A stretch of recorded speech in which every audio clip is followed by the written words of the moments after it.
Lying leg extensions, allowing the hip to drop below the height of the bench is gonna help take the hip flexor through a full range of motion so that you're building strength in a very weak area of the body. Most of us need to strengthen the hip flexors. So you're gonna start monkey foot on the free leg. I'm bracing myself hard on the bench here. I have a pretty narrow bench. If you had a wider one, you might be able to stabilize yourself a little bit more.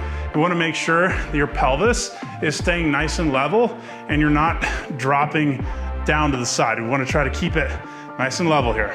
See that? Good. Now from here, dropping slowly, and then you're going to lift back up. If you don't have the strength to lift it straight leg, you could bend it back, it makes it much easier, and then extend.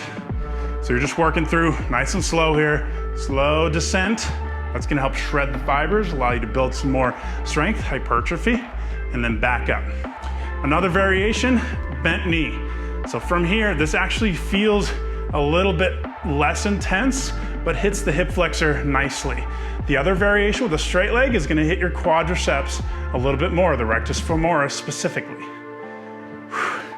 It's a good burn. Encourage you all to do that at least once a week.